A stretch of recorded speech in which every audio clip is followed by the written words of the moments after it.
अस्सलाम वालेकुम दोस्तों, क्या हाल है। उम्मीद है खैरियत से होंगे। आज मैं आपको बताऊंगा कि अगर आपकी फ्रिज का जो कंप्रेसर है वो किस वजह से जलता है, उसके जलने की कौन सी रीज़न्स होती हैं। तो आपसे गुजारिश है कि अगर वीडियो आपको अच्छी लगे तो वीडियो को लाइक कर दें और चैनल पर नहीं तो चैनल को ज़रूर सब्सक्राइब करें।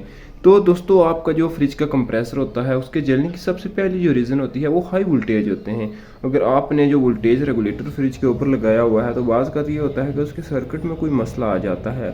मसला आने की सूरत में या तो वो बहुत ज़्यादा वोल्टेज निकाल रहा होता है या बहुत कम वोल्टेज निकाल रहा होता है। और अगर ज़्यादा वोल्टेज निकाले तो उस सूरत में भी आपकी फ्रिज का कंप्रेसर जल सकता है।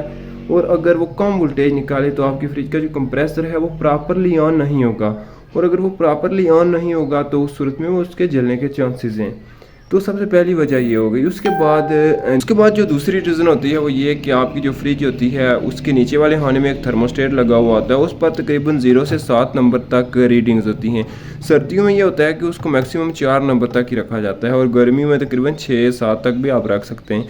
अब अगर सर्दियों में आप उसे ज़्यादा नंबर पर रखेंगे तो इससे ये होता है कि कंप्रेसर लगातार कूलिंग करता है, फ्रिज ऑफ नहीं होती यानी ट्रिप नहीं होती। तो उस सूरत में क्या होता है, कंप्रेसर ज़्यादा ओवर हीट होने की वजह से जल सकता है। उसके बाद दोस्तों जो तीसरी वजह है वो ये है कि जो फ्रिज का कंप्रेसर होता है जब वो बंद होता है तो उसके बाद उसके ऊपर लिखा हुआ होता है, जो फ्रिज की एक बुकलेट होती है उस पर ये लिखा हुआ होता है कंप्रेसर को 5 मिनट तक आप ऑन ना करें। अगर आप ऑन करेंगे तो ये होगा कि कंप्रेसर जो है वो स्टार्ट नहीं होगा बल्कि वहाँ पर वो ट्रिप कर देगा।